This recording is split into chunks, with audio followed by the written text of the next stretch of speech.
This podcast is for mature audiences. It contains graphic violence and adult themes. Listener discretion is advised.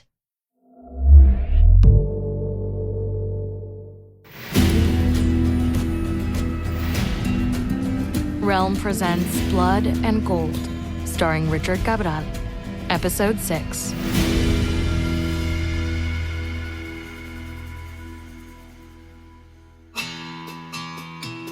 Winter brought the rain, and lots of it.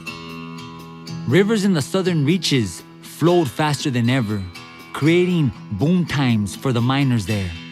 I briefly considered heading there myself, trying my luck again. Jesus was making out all right at Murphy's diggings, and Tres Dedos had joined him there. But I couldn't face that. Not just the labor involved, but the ever-present reminder of what I once had. With Rosita by my side. It would hurt too much. Instead, I holed up in my bare mountain cave. I read and reread articles about myself in the El Dorado Republican and other newspapers from the area.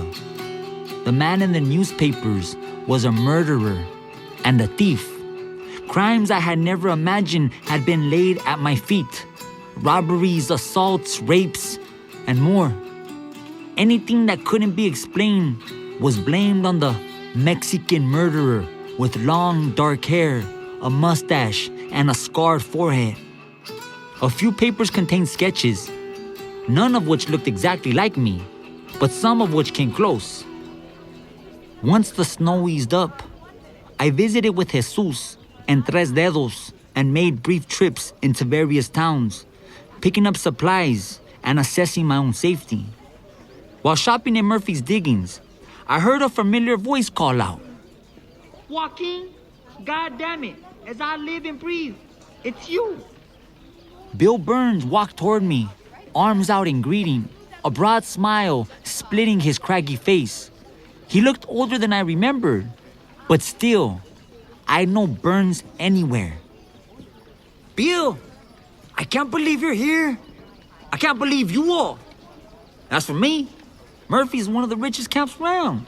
Seemed like the right place to be. For what? Mining? Tried that. Didn't agree with me. Nah, I've better ways to make money. And they don't involve breaking my damn back. Like what? Let's you and me get a drink and talk about it, Joaquin. Shit, we got a lot to catch up on, huh? Don't we? When did you get to California? How fares Rosa?"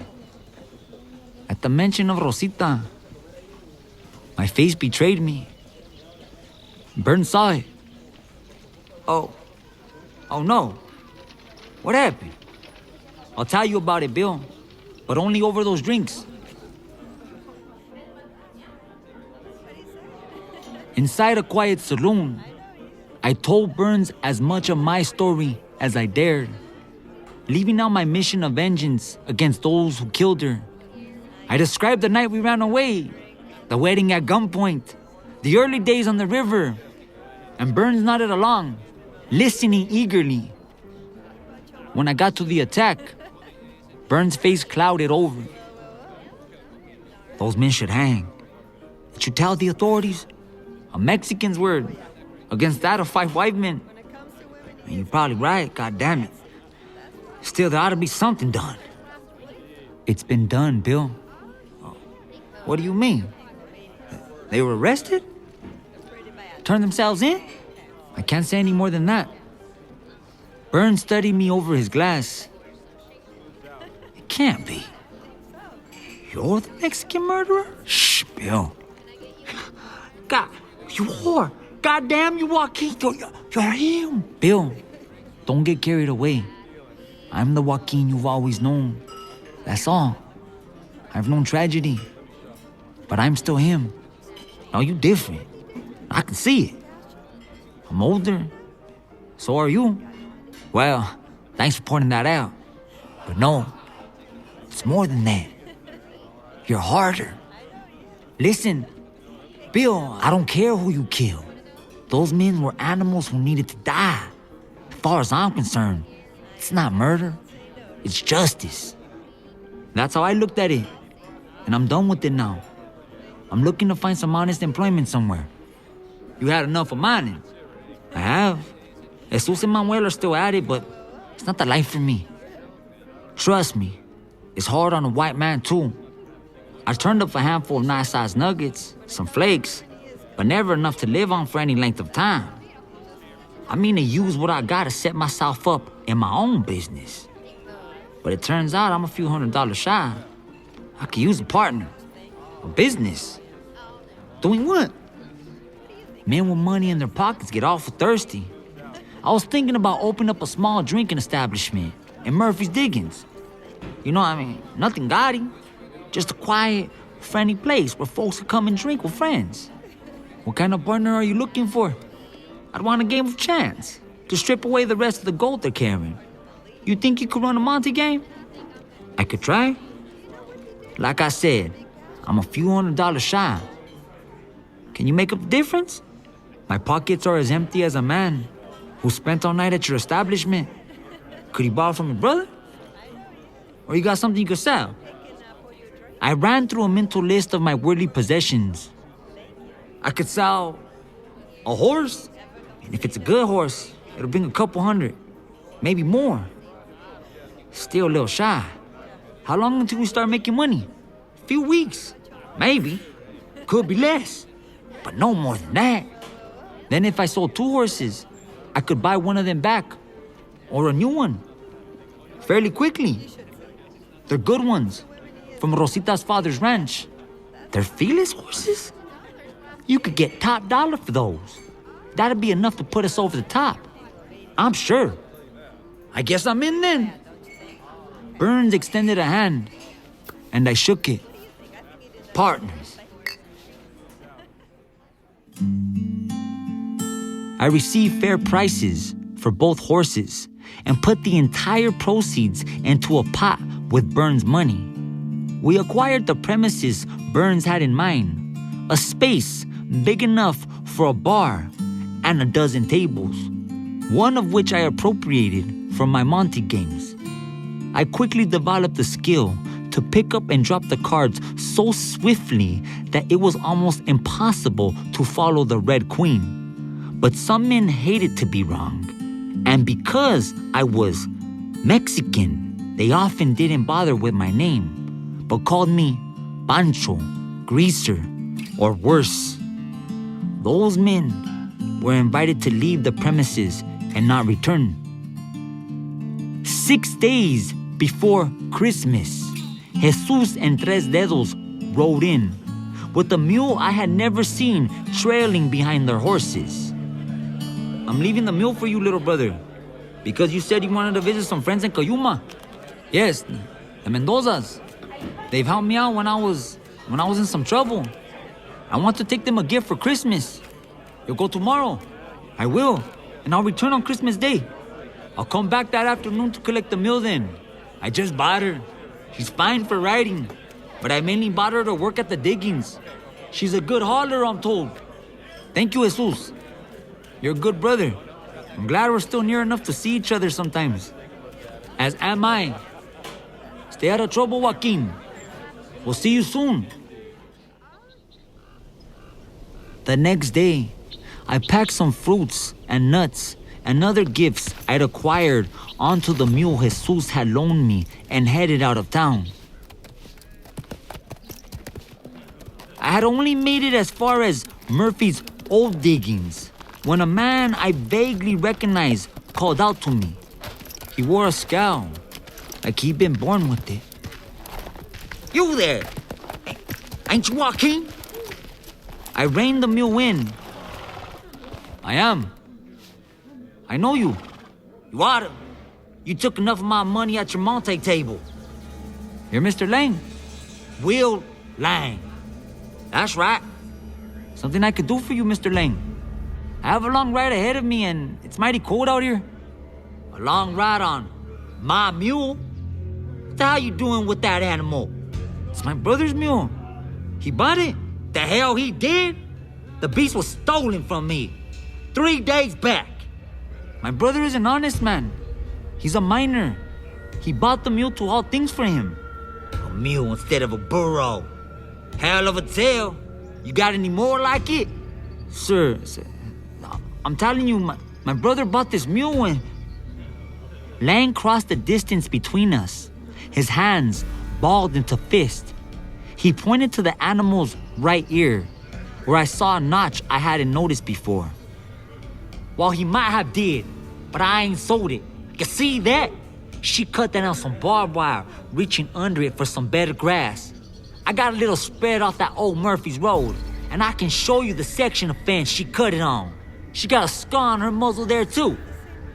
Mr. Lang, there's some misunderstanding. I don't know who Jesus bought it from, but he did buy it, and I'm certain he had no idea it had been stolen. I could peg you for a horse thief right now. He was right. People had started to come out of homes and businesses, curious about the altercation on the quiet main street.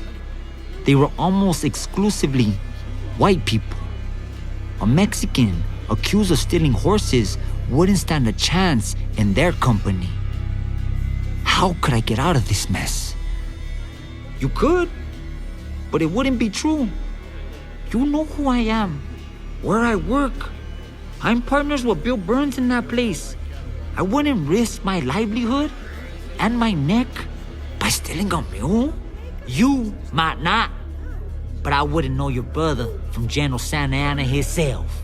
Look, let's meet in Murphy's tomorrow at noon. I'll get Jesus there and we'll get this all straightened out. I'm sure it's just some kind of mistake. Noon? I'll be there, and I'll bring my mule. I no longer carried a gun with me everywhere, but I was never without my knife. I put my hand on the pommel. I'll bring the mule. Lang read the look on my face. He nodded reluctantly. All right, you be there. I know where to find you if you're not. That's true. I'm not hiding. No, man. Lang walked away without looking back.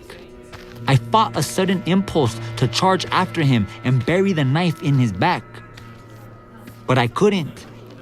Not only were there plenty of people around, but I was done with that life. I was an honest man now. Disputes had to be settled with words, not violence. My trip to Cayuma was over. I couldn't get back in there in a day, and I had to fetch Jesus to let him know what had transpired over the mule. Perhaps he had a bill of sale, or maybe Tres Dedos had witnessed the transaction. Anything to quiet Lang's complaints. I was no innocent. I'd murdered people and robbed them after. Stealing livestock, though? That I had never done. It was one thing to live with one's crimes. It was another thing entirely to be accused of crimes I never even contemplated. I swallowed my rage and turned the mule around.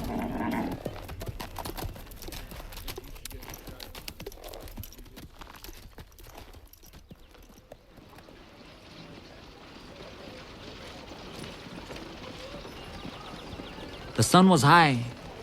Tres Dedos, Jesus, and I stood outside Bill and Mine's establishment, with the mule hitched to a post in front of the door. We'd been there for about 15 minutes when Will Lang stepped out of a saloon down the street, accompanied by half a dozen white men. My anger at Lang's accusation had only grown overnight. I was beginning to think you weren't coming. I'd be damned if I wouldn't show up to claim my own property. Jesus was angry too. The mule is mine, and you know it. You sold it to me yourself and took my money. Ha! You got anything on paper to back that up? You didn't give me anything? Tres Dedos took a half step toward Lang. The mule's not stolen, and you know it. I was there. You fellas, take a look. Check that cut on that ear and the scar on her face. Whose mule was that? The other men gathered around, inspecting the animal. That's your mule, Will. I know it anywhere. The others offered their agreement. Jesus was seething. I don't know any of you men. None of you were there when he sold it to me? And where exactly did that take place? On the road between here and Cuyuma, where I met you. You were on a horse and leading the mule. And I stopped you and I said I was looking for one. And would you ever sell it? You asked me to name a price. And I did. You raised me and we settled in the middle. Lie. You a liar and a horse thief. I am not. Fellas, fetch some rope. This thief's got to hang. Wait, I shouted. Surely this can be settled some other way. I didn't steal the mule. Jesus insisted. I paid for it. The man who identified the mule spoke again. He was big, with close-cropped blonde hair and strangely flat face. I stared at him. I'd seen that man before.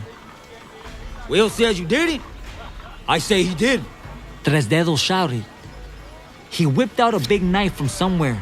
A couple of the men dashed back into the saloon from which they emerged. Jesus had had enough.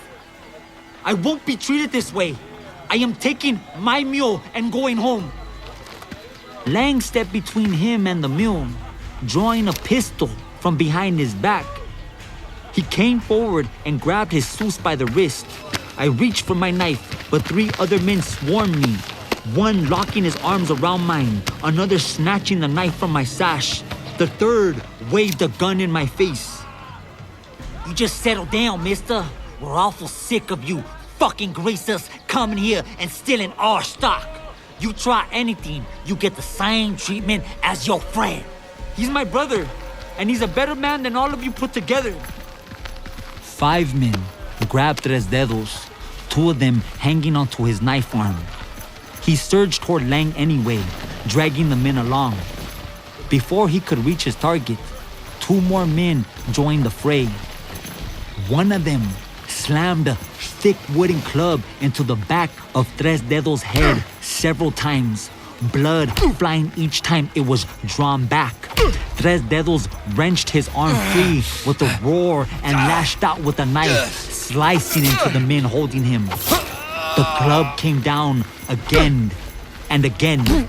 Eyes wild, Tres Dedos went to his knees. The men around him kicked and punched, and the club struck again and again and again. Tres Dedos slumped forward and fell on his face in the dirt, blood pooling around him. The 2 men who got into the saloon emerged with a length of rope already tied into a noose at one end. So this had been the plan from the start. I struggled against those holding me, but they were strong, and the one with the pistol slashed it across my cheek. I tasted blood. Jesus struggled too, but more white men poured out of nearby buildings.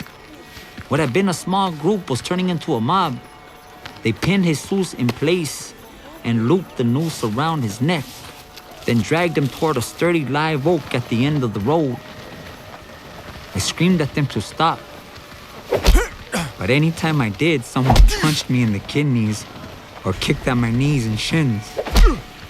The man with the gun pistol whipped me again for good measure. Then the door to our saloon opened, and Burns came out, accompanied by 2 other men. One of them, a regular named Ray McPhee, owned the town's butcher shop and served as a constable on the side. The other, Sam Green, was a rival saloon keeper, but a longtime friend of Burns. McPhee spoke first. Hey, what's going on, boys? Never you mind, Ben, Lang said. We're just fixing to stretch some hand. These greasers is horse thieves. Joaquin's my partner. Burns protested. You all know him? He's as honest as the day is long. He's in league with these others. They stole my mule and tried to deny it. He did nothing of the sort. Joaquin, I thought you was in Cuyuma. I tried to answer, but one of the men had such a tight grip on my throat that I couldn't get a word out. Turn him loose, Burns demanded. Look, I'll lock this pair up in jail, McPhee offered. When Sheriff Andy gets back, he'll straighten this all out. If these men are thieves, they're entitled to a trial. They've been tried and convicted, Lang said. By us. The goddamn lousy Mexicans. Why involve the law? You men will stay out of our way if you value your own hides. We'll do nothing of the kind, Burns said. He started back toward the bar where I knew he kept a shotgun in case of trouble. But before he made it 2 steps, one of the men from the mob drew a pistol and fired. The top of Burns' head blew off in a pink mist, and he dropped to the road. The man with the gun pointed it at the other 2. Either of you feeling brave? White man takes a grace aside. He gets what he deserves. McPhee went to his knees besides Burns. Sam Green just stood there, arms at his sides, fury twisting his face. Tears sprang to my eyes. Rage and sorrow flooded through me in an equal measure, as if the scent of blood had driven the mob over the edge. A roar went up, and Jesus and I were dragged down the road. Curses popped around like firecrackers. I jerked one arm free, then planted a booted foot and turned on my nearest captor, throwing a fist that split open the flesh below the man's eye. I clawed at another man before 2 others grabbed the free arm and wrenched it behind my back, shoving my face into the muddy road. They dragged me along then, face down, kicking me as they went. At the oak tree, I was hauled to my feet and caught a glimpse of my brother. The noose had been tightened around his throat, and his hands bound behind his back. His face was bloodied, his eyes wild with terror. The big man who had been with Lang from the start took the loose end of the rope and hurled it skyward. As he did, I finally remembered who it was. That deputy from Los Angeles who had made Rosita and I pay for the foreign miners tax. What was his name again? Schmidt. The rope flew over the branch, dropping down on the other side. An ugly cheer went up from the mob. A dozen of them wrestled for position on the loose end, and the victors set tugging on it. Jesus gave a choked cry, and he was yanked off his feet. He started kicking every which way. I tried again to break free of my captors, to rush my brother's rescue. It earned me only more beatings. When they dragged me to my feet again, I could hardly stand on my own. But the grips of the men holding me kept me upright. Jesus rose above the crowd, still kicking. The men stopped pulling him and tied the rope to the tree's trunk. Jesus dangled there, unable to reach the noose around his neck, unable to do anything but kick and writhe from side to side. His eyes bulged. His mouth worked, but nothing came out except guttural sounds. Finally, it stayed open, his tongue lolling out, and the kicking stopped.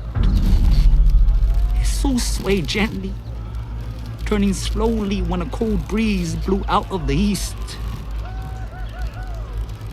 Then, Lang pointed at me. Now, this one. But with the death of Jesus, the vigor seemed to have drained from the mob. Sensing that there was no more spirit left for another hanging, Lang settled for a second best. While Schmidt cut off a length of the hanging rope, others stripped off my shirt. They pressed me up against the oak's trunk with my bare chest against the bark and tied my wrists together on the other side. Somebody procured a whip for Lang, who began lashing my back. The first few blows knocked the wind out of me.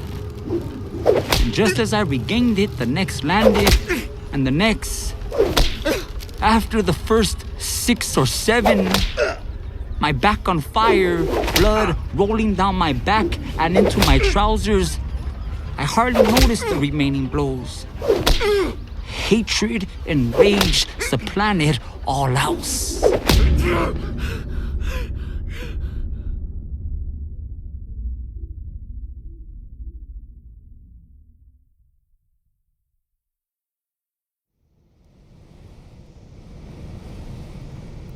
Sometime later, a Mexican man, older, with white streak in his beard, scooped water from a pail in a dented tin cup and offered it to me.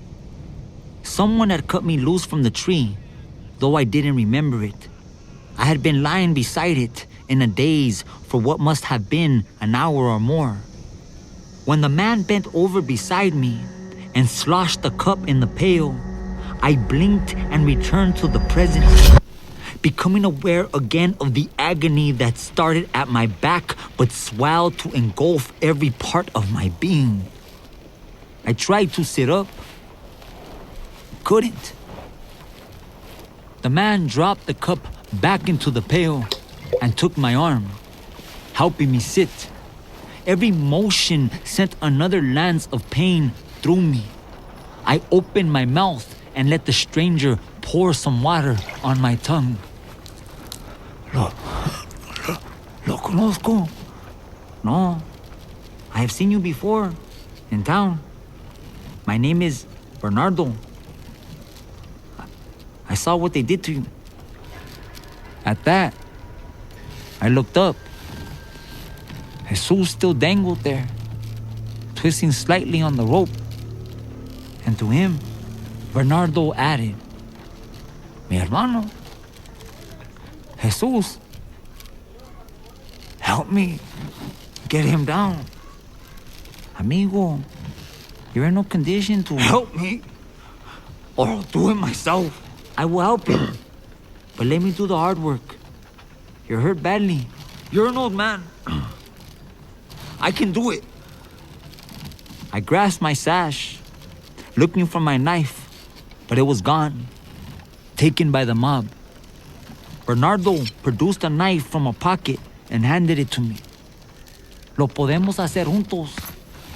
You cut the rope, and I'll hold it.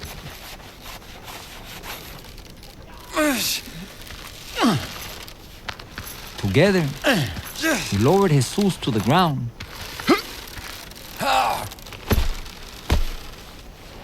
I need to bury him. You need a doctor. You're injured. I'll be fine. ¿Me puede ayudar? Bury him. Where? The church here won't take a hangman. Not here. Where the whites can spit on his grave. I'll take him out into the wilderness. Find a good spot. It's winter, Bernardo reminded me. The ground is hard as stone. What do you suggest? Leave him until spring? He needs to be buried. Let me help. Do you have shovels? And horses? I have little, mi amigo. But I can get them. Do it. I'll reward you. With what? No reward is needed. We are all strangers here, in a place where we're unwelcome. If we don't help each other, who will? With what? The question drove home my situation. I had little money, but not much. I had my interest in our saloon, but Burns was dead. Tres Dedos too, most likely. I peered down the street, but saw no sign of Burns' corpse or my cousin's. By now, Lang and his friends had probably stripped everything of value from the bar and burned it to the ground. I couldn't risk seeing those men again. I would have to kill anyone I saw who had been part of the mob.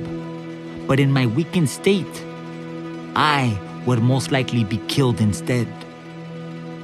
No, I had to recover and come back when I was stronger. Then, I would kill them all.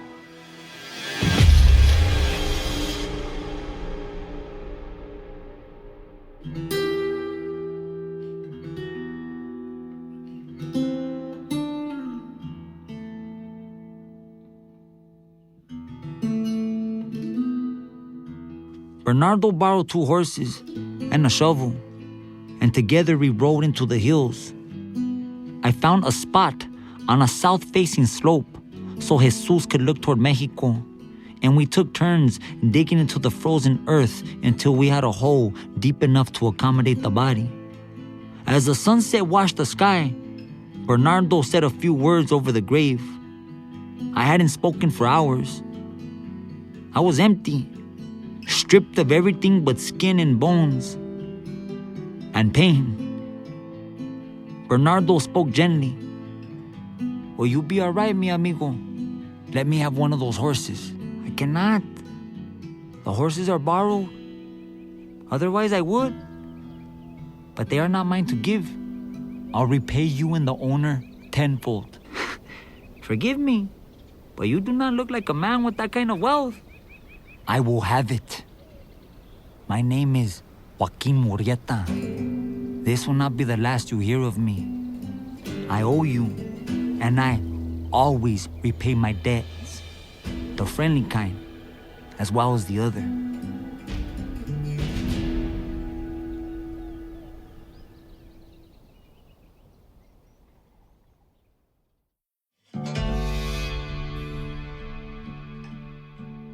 I started with Will Lang.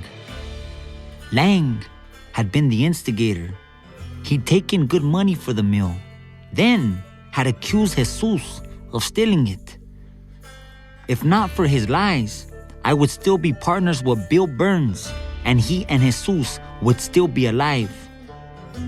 With the horse I'd taken from Bernardo, I rode down from Bear Mountain, where I'd gone to Hill.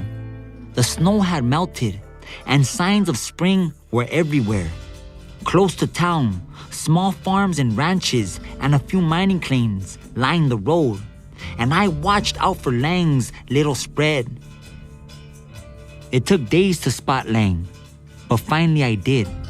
On a Sunday morning, riding a buggy home from church, dressed in what must have been his best suit.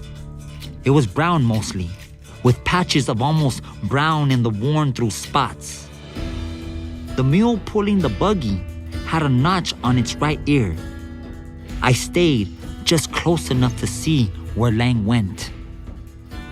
His little spread turned out to be simply a wooden house with a small yard surrounded by barbed wire fence. Behind the house were 2 shaded stalls, open to the elements. A horse stood in one, and Lang put the mule in the other when he unhitched her from the buggy. I gave him a few minutes to get inside, get settled. I had no weapons. I left my musket and pistol in the hotel room the day I'd been whipped, and I had never gone back for them. The knife I had bought in Los Angeles had been stolen, but I wouldn't need weapons for Lang. When I kicked in the front door, Lang was sitting at a simple wooden table with a steel flask in front of him, the lid unscrewed and set beside the bottle. He looked up at me. I wonder when you show up. I hope it's been disturbing your rest. Not really. This helps.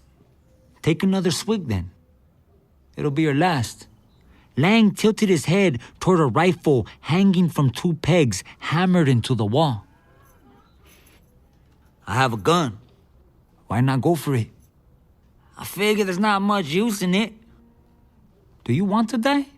It ain't a matter of wanting it or not. It's a matter of practicality. I done plenty of bad in my time, and not so much good as I might have. I ain't got no people to worry about, and no fortune either. You tell me, is living so much better than dying? You're a sad man. And you're not. I pressed my lips together until they turned white. But I didn't answer. Instead, I snatched the rifle off the wall. Ammunition. Box on the little table by the door. I hope you live a long time. And I hope every day is more miserable than the one before it. Taking the gun and the bullets, I went out the door, leaving it open behind me. To be Will Lang, alive, was worse punishment than dying. I took his horse and the mule, then climbed back onto my horse and headed for Cuyuma to sell Lang's animals. My brother had been hanged from a crime that hadn't been committed, but it was never too late.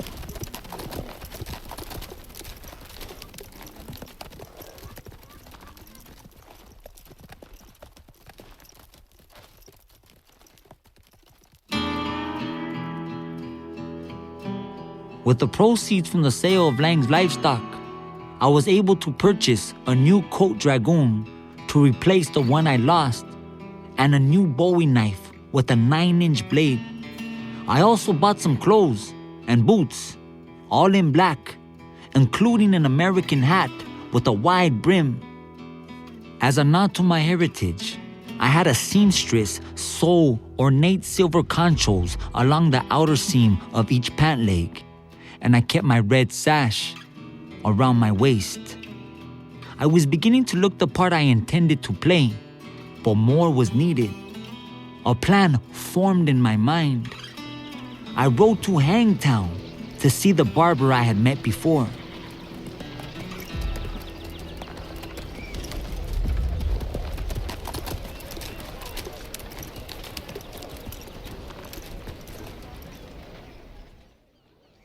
The shop was empty, as it had been on my previous visit. The barber was sitting in his chair, carving away at a chunk of pine. He looked up when I entered. "It's you! You remember me. You're hard to forget. You did me a favor before. I appreciate it. You need another haircut." The barber stood, set down the wood and the knife, and motioned me into the chair. "And a shave. But I also need information. You seem to know a lot about our fellow Mexicanos in the area. What kind of information?" "I need to find some men who aren't afraid of a little danger. Men who can help me make some money." "Digging?" "I'm not trying to take gold from the ground anymore. I'll let the others do that. Then take it from them." The barber began cutting big chunks of hair. "I might know somebody like that." "You might. Have you heard of Salomon Pico?" "Of course.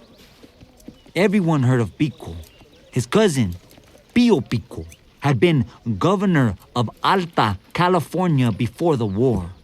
After the war, Salomon had started raiding in newly American California, amassing a good-sized gang. "I know a man who knows some men who used to ride with him. They've become, let's say, disheartened. What I hear is that they think he takes unnecessary chances. He will either be arrested or killed soon, they say. So they're looking for another situation." "I'm only saying what I've heard. Can you put me in touch with them?" The barber made a few more cuts, then ran his fingers through my hair, inspecting his work. "Perhaps, are you somebody who has something to offer?" "I could be. Tell me your name again." "I am Joaquin Murrieta. Never heard of you." "Have you, perhaps, heard of the Mexican murderer?" "That was you?" "It was. Those were personal, though. From now on, it's not personal." "What is it then?" I considered my answer for a moment. "It's my mission in life." "That's quite ambitious." "It is indeed." The barber walked to the door, looked out, then returned to my side. He leaned in close to my ear and began speaking quietly. "The man you want to see is named Garcia.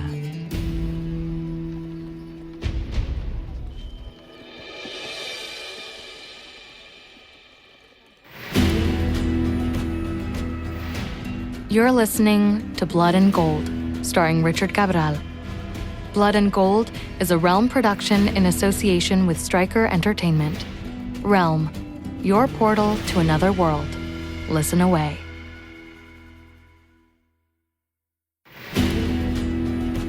Blood and Gold stars Richard Cabral, based on the novel Blood and Gold, The Legend of Joaquin Murrieta by Jeffrey J. Mariotte and Peter Murrieta. Produced by Marco Palmieri, Fred Greenhalgh, Kaylin West, and Haley Wagreich. Adapted for audio by Greg Cox. Directed by Fred Greenhalgh. Executive produced by Molly Barton, Marcy Wiseman, Russell Binder, Peter Murrieta, Julian Yap, and Richard Cabral. Historical notes read by Elena Ray. Spanish dialogue translated by Alana Graffam. Regional dialect coaching by Luis Armando Mercado Campos. Sound design by Eric Mooney. Mixing, mastering, and additional sound design by Rory O'Shea. Audio editing by Corey Barton. Original score by Juan Carlos Enriquez. Music supervision by Marcus Bagala. Production manager Alexis Latshaw. Production coordinator Angela Yee. Casting by Sunday Bowling and Meg Mormon. Cover art by Kendall Thomas. Executive in charge for Realm, Mary Asadolahi. Find more shows like Blood and Gold by following Realm on Apple Podcasts, Spotify, or at realm.fm.